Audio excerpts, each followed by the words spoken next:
Welcome to the STARS program, seniors taking active roles in society. And now, here's your host, Anita Finley.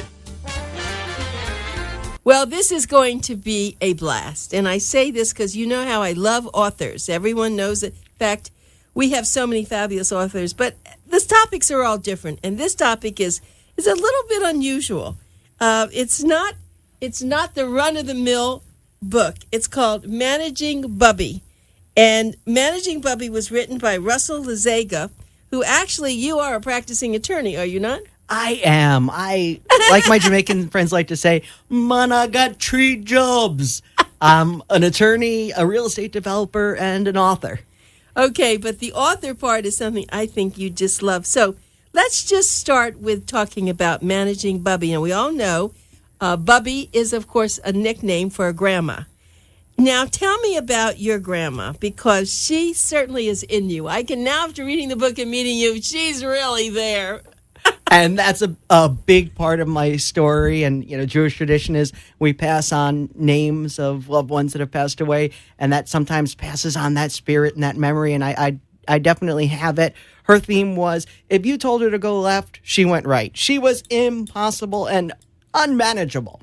And during the war, during horrible times, that kept her alive. When all the Jews were told, go sign up in this line, she never did what she was told.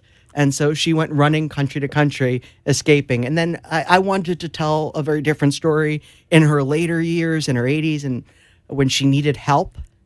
And we're living in the real world. Those skills made her impossible, both impossible to manage and impossibly funny. And so there's definitely a lot of her in me. Yeah, I see that. And I think the way that you position the book, the writing, where you do a lot of fun things with your grandmother and you have the conversations, which probably occurred, and I know you made up some too, but they were perfectly with your accent, the way you wrote that. But then you really told about the war and what was happening. So it was quite a dichotomy. It's, 2 stories in one. I like to call it, 2 books for the price of one. Don't let my mother hear that. She'll say, you charge them for that.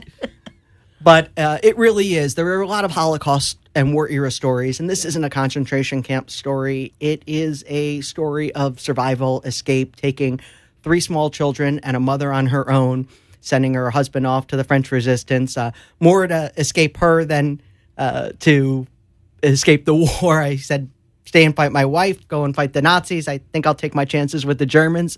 So she did that on her own, but it's also a story of how we deal years later, and we all have these family members that they're older, they've been through way more than we could ever imagine, and now they need help. And the notion of help is something that is so hard for some people, especially in the later years, to accept. And so I wanted to share that story in a very funny, comical light, because that's who she was. Well, one thing, I grew up in Miami Beach, as I told you, and there were a lot of Bubbies in Miami Beach before South Beach, of course, and they all sat out on the porch. And I had 2 different kinds. I had one who was a little bit more sophisticated. She didn't show the affection to her grandchildren as much. But the other one, oh, my gosh, she was just amazing. You know, she'd make whatever you wanted. She knew I was coming. She had to make the kasha with the chicken in it. And so I guess I love this book because I didn't think about my grandmother for a long time until I read your book. I have had so many letters and calls and emails saying this brings back so many incredible memories of my Bubbe. And this was the classic, my children, my grandchildren can do no wrong. And we all love that kind of fierce tiger mom personality in a grandmother. And so many people, the funny thing is not just Jews, because when I went to publish this book originally, the publisher said, we love this, we love the story. My agent actually calls me up and she says, Russell, did you sleep with Bill Clinton? I said, what do you mean? She goes, you only get an offer like this from a publisher if you've done something scandalous. I'm like, what do you mean? She says, well, they want you and they want to sign you. They love your writing, but they can't figure out how to sell this story in Kansas. And I said, one, how many books are they selling in Kansas? But I thought, they got it all wrong. It's a universal story. We all have parents we've stood on much bigger shoulders, people who've gone through so much to get us where we are, that don't quite, especially immigrant families like mine, and I imagine like yours, where they don't quite ever adapt from the old country. And so there's a lot of love, there's a lot of humor, and there's a lot of culture in that. And so now I wound up seeing emails from China, from Russian people, from Cuban people saying, that's my mother. She escaped Castro. They tried to kill her in Cuba, and nobody can tell her what to do because Castro tried to kill me, and they took my farm. You can't tell me what to do. And so, it's an incredible thing to see how universal mothers and grandmothers in particular are, especially when they are, when they want to kill you with love, so to speak. That's true. And so I love, this is very funny though. I mean, you have to read this about when she kept telling you that you were going to write this book, and you kept saying, no. She said, you must. I love that. Oh, I want you to write this book. $1 million they pay you for this book. It's a great story, Russell. I remember she once even told me, she says, we're watching the Oprah Winfrey show, and she says, why don't she marry that man? I'm like, what? That boyfriend's dead man. Why don't she marry him? I don't understand what's the matter with her. And I said, what do you mean? Maybe she's not ready. She's got a lot going on. She says, listen, he's nice looking, and I seen on the television that he writes books. They make a lot of money, these book writers. She wouldn't even have to work no more if she married him. And I think she was probably the only person in America with that particular spin on the Oprah Stedman romance. But that's, the kind of person, the kind of philosophy, the kind of humor that she had. I don't think she ever half the time meant to be funny. She just was, and, she got something in her head. And she stayed on it. I got that feeling, right? Unstoppable. Now, we've all were got you family married like at that. the time? I mean, how did she feel about? Are you married now? I am married now. And how did she feel about the girls you were going out with? I hate to ask. Oh my goodness, that was, and I wrote about this in my book. It was, and I compared it to a coming out experience that I had to keep. My girlfriend at the time was now my wife, was Catholic, and so I had to keep this as a big secret. I mean, to an old school Jewish family, you're going to marry a nice Jewish girl, and my girlfriend, fiance, had a cross around her neck, and Cuban Catholic girl, and so I say in my book, it's for a while I kind of went back in the closet like gay cousin Stanley and Avi Frankel's daughter that wound up marrying her lacrosse coach. That it was a hard experience. I think we all kind of, immigrant families in particular, parents, grandparents have those expectations. But she adapted. The way she finally reconciled it was, she says, you know what? She got a Jewish nose. I know. I think she must have been from our people. Wait a minute. But you did this. I'm sorry to interrupt you. You just reminded me of your book with Reagan. Oh, that was hysterical. She had a theory. I got that theory. I think Ronald Reagan is my long-lost brother. That she thought Reagan was her long-lost half-brother because her parents had actually done something insane. They left Poland, which was the worst place on earth at the turn of the century for Jews, to come to America, and went to California looking for gold 50 years too late because it took that long for the news to get to Poland, and trying to start a Jewish theater company where there were absolutely no Jews in California. So they spent a good half a decade here. Her sister was actually born here. And then as they were pregnant with my grandmother, went back to Poland because they thought, wow, maybe it'll be better over there. And, she, part of the book too, an important part of the theme is she was basically a month away from being born here. Her sister got before the war, went into the American consul, said, I'm born in America. Can you do anything for me? And they said, sure, here's a boat ticket and some money. And bada bing, she was on her way to the United States. And my grandmother, who wound up basically being born after the ship hit the shore, so to speak, wound up having to go through the incredible ordeal she went through. And so that's also one of the themes. But she had a theory because her parents were in California at the same time as her family, and that Ronald Reagan, he did bear a resemblance to my grandfather, who was in the theater business. They weren't these pious Jews. They were kicked out of what they call the yeshiva, the religious schools, and they were the actors, the theater people. And he looked like Reagan. So she had a theory. Reagan's family was in California in 1911. Her family was in California. Her father was the biggest womanizer in half of Poland. And so it must be. So... Well, this grandmother of yours, your Bubbe. Now, when did she actually die, and how old were you? She passed away in 2006. She lived to 95 years old, pretty much with her wits intact until the end, amazingly. Always, wanted to be on her own. As a matter of fact, they couldn't keep her in assisted living facilities. She was kicked out of 5 in a span of 6 months because she was unmanageable. She would say, "It's a concentration camp. I escaped from Hitler to get away from the concentration camps. You put me there now? No, I escaped from Hitler. I can escape from here." And so she wound up very much on her own. We had family members trying to take her in from here and there, my aunt, my cousins, and, from assisted living facility to assisted living facility, she progressively got herself kicked out of them. But she lived till 95, was in my 30s. She saw me married. She said, I want to dance on your wedding. And she got to dance on my wedding. So, and that was her big joy. Right.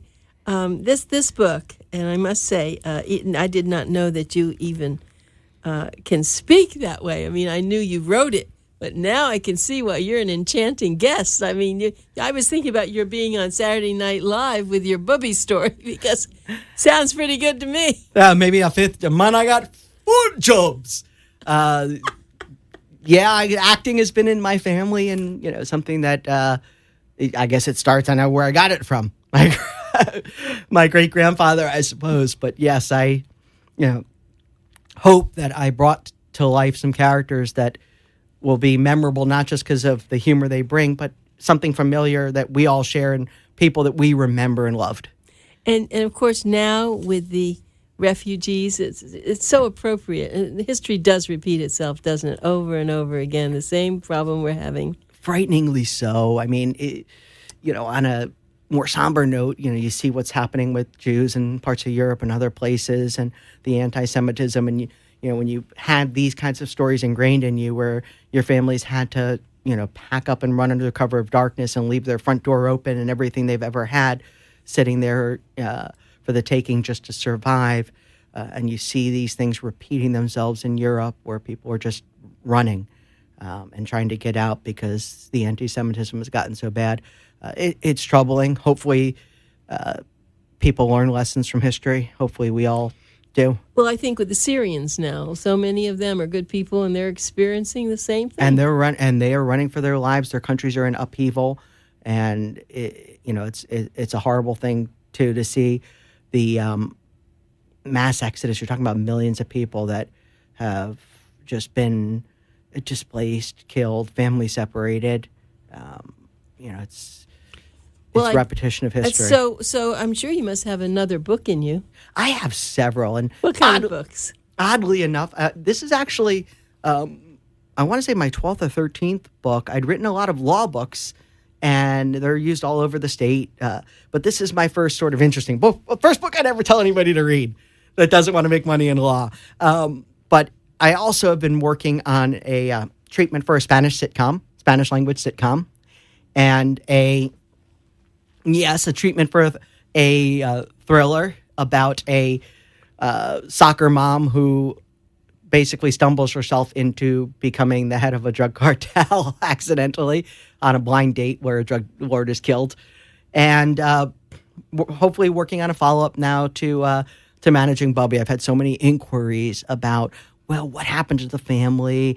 Tell me about the life in America more, and so I'm developing that as well, and the movie, which hopefully is getting gradually underway.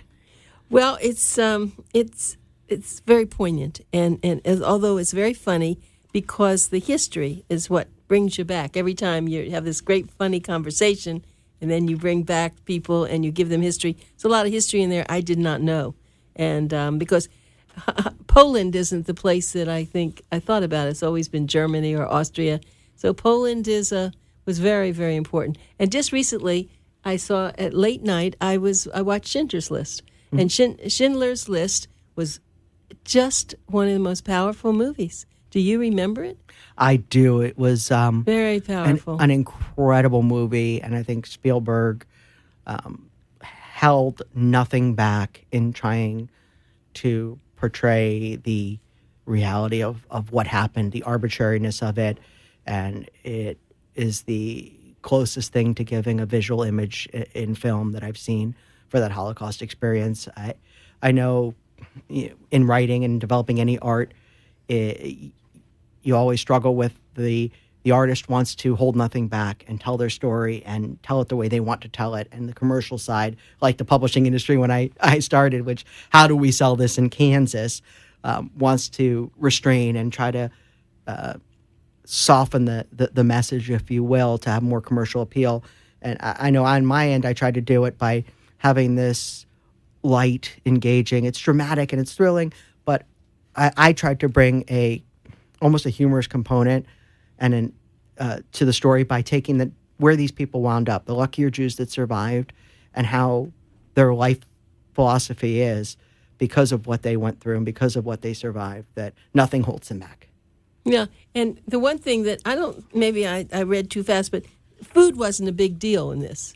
Was food a big deal with your grandmother? Oh, good. What did I miss? Good Lord, there were times where they were hungry and starving. No, I don't mean that. When she was here with you. And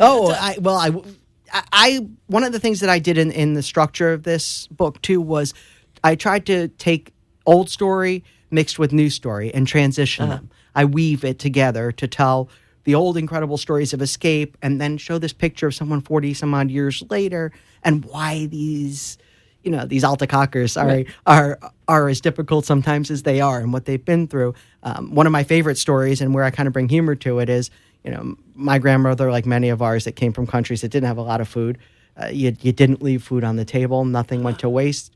And I had this, sort of reincarnated flower child family of a sister and cousins who were vegans. And the notion of being a vegetarian to someone who had been starving for at least a good part of her life is just incomprehensible. And so she concocted this whole arrangement from kosher kitchen that she brought and served to the family. And my cousin asked, "Grandma, what is this? What's in this?" It's just try it. It's good. Rice, it's vegetables. It's good. Try it. So they try it and they're eating and it's delicious. And finally, my cousin, who's just savoring this wonderful rice dish, and says, "This is wonderful, Grandma. What's in it?" "I told you, rice, vegetables, a little lamb." And there's like a synchronized vomit to the sink from the vegetarians as they're in shock. And she just looks with this proud as a peacock stare and says, "See, I told you'd like it if you tried it." And, the notion of food, just someone who's spent their life hungry. But, that's funny. I want to just carry that through. I was telling someone this story. In Miami Beach, there was a very famous place, the Pub. I don't know if it's still there. And the famous thing was, is it still there? Anyway. It is. Well, I don't know if it's still there, but I grew up on the beach. And so it was down on 20th Street right near but Collins. The big thing, they were famous, of course, for having the big basket of rolls. Mm-hmm. And my mother didn't. My mother was a working person, but her two sisters had married well, and they had enough money. So the story is that my husband, who did not come from this world, he is not Jewish, and he's been an important businessman and all. And all of a sudden, he comes. We're having lunch. They're very impressed with my husband, and all of a sudden, after the meal, they start to put the rolls in their bag. I think he may have wanted to fall off the chair, and he didn't say anything. And when we got into our car, he said, "What was that?" And I said, "Well, listen, that they're going to throw the rolls out anyway if they leave them." And and that's what they do. They don't want to waste anything. And then for a long time, he wouldn't let me take home doggy bags. But we all do that now. But I still get after him. There might be a tiny, maybe 5 teaspoons of some food from dinner. I want to put it in a plastic bag because I can mix it up with whatever, right? You'll like it. He knows you bet. Every once in a while I said, "Where did that go? I was going to make it for tomorrow." I said, "Well, there wasn't much." I said, "There was plenty enough." So ran in me also. Here I am, a modern woman, and I have that same thing. It's a sin to waste food. And I know you never had to worry about a sweet and low because my grandmother always had some in her bag from whatever restaurant or coffee shop we were at. You should save these things because you never know when you'll need it. I had parties at my house where people took the sweet and low and put it in their bags too. But I did understand that. And that's what you brought out, that tradition. And did she ever get, of course, to see our wonderful movie, The Tradition, and I lost the Fiddler on the Roof. Of course. Did she get to see that? She must have loved that. Absolutely. Matter of fact, she had an ongoing war with Ed McMahon, like Star Search and Johnny Carson. He would send these publisher, you may be a 10 million. So she comes to me one day, and I'm in law school. I want you should make a case. You should sue Ed McMahon. I'm like, oh, what do you want to sue Ed McMahon for, Grandma? Look what this is. He sends me $10 million. He says, you won. I'm dancing in the halls with my neighbor, 90 years old, with a walker, singing, if I were a rich man, I had a dum. And now they told me that this is, and she went off. And finally, I had to, I couldn't get her off of this lawsuit idea. I said, I don't think we're going to be able to do anything. What with the, Republicans and the Game Show Host Protection Act, whatever I could make up. And she was set. So finally, I convinced her, you know what, Bubby? Why don't we just have a family-wide boycott of all Ed McMahon stuff? And we settled on that, and no Colonial Penn life insurance, no Star Search, no Publishers Clearinghouse. That's hysterical. And that's how we had to resolve it. And to this day, I guess he still owes her $10 million. Well, yeah, so she was, it's funny. She didn't have education. No. I know that. But she was grade at just that. smart, wasn't she? Yes. And, lived on her wits. And it's, that's something I definitely wanted to convey through the story is, surviving on your wits, learning how to think when, she broke my grandfather out of a French concentration camp. The French had no love for the Germans either, but in the South, they had them managing the camps. And so she basically threw herself to the floor and said, I'm dying. And, I need to get to my medication. And it was pouring and raining. And so the guard, probably just didn't care for the Germans either and said, you know what, go take her to the bus stop and come back. And so here's an exit pass, but they never looked back. She took him on the run and sent him off with the resistance and then took her kids on her own. So now, how did she learn English? She learned English here the hard way, like so many immigrants. She just got here and said, we're in America. And people say whatever about immigrants and immigration, but let me tell you, from an immigrant family, a lot of times nobody loves America like an immigrant family, especially when they've come from hard times. She said, we're in America, you will learn English. And to this day, my father, born in France, can't speak French, but learned English from day one. So she learned it by just working. She spoke five languages. English, from which she spoke the best, but living her life on the run. But she picked up 5 languages: Spanish, living in Spain; French from living in France for a while; Polish from being born there; Yiddish because that was the Jewish language; and English being here. Well, I want everyone to know this has been absolutely, and it still is. We're not finished yet, but Russel Lazega, Lazega, is the author of this wonderful book called Managing Bubbe, Bubbie, and it is a book that you can give to any of your older parents, no matter who they are. They're going to love it. You ought to read it. It's hysterical, but it's full of good information, too, on what happened in those very bad days.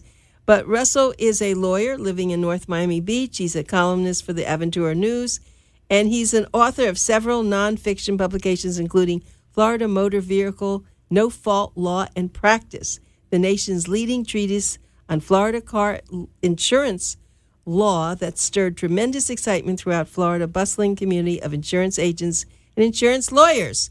The way you can get his book, Managing Bubbe, is to go to the to Amazon, and you just hit Amazon.com, and then I guess you just go to your name, Russel Lazega. You can type Russel Lazega or Managing Bubbe, either one, and it'll come right up.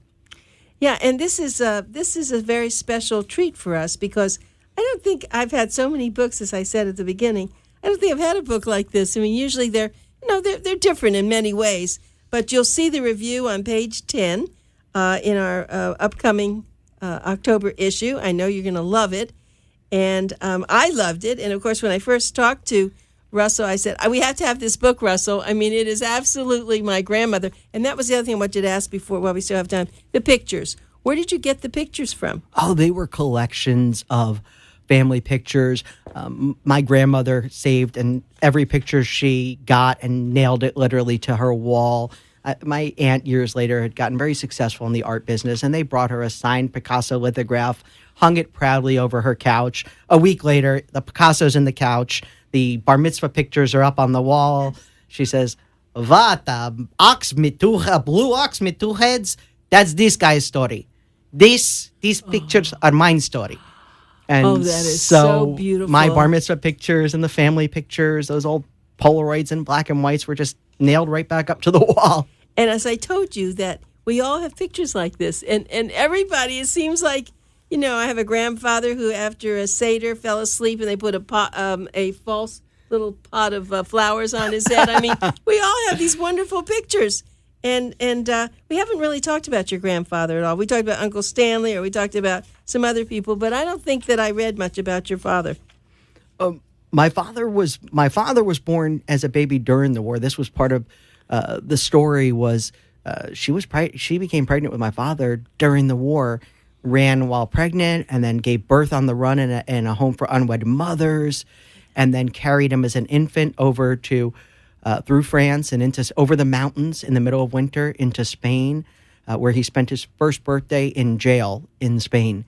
So his first birthday present was a bath, a bucket of soap and a water, and I don't think they could have wished for anything more. And of course, your mother married your father after he got here. Yes. She wasn't part of that. Yeah, he came over at 2 years old. Right. But what it is a great family story. And Russell, I love this. We're going to have you on again. I know we're going to do that.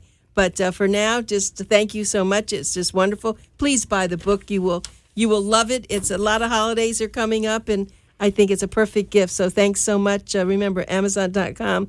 Managing Bubby. His name is Russel Lazega. Russel, 1L. 1L. Thanks for being here. Thank you. It's a pleasure to share the story.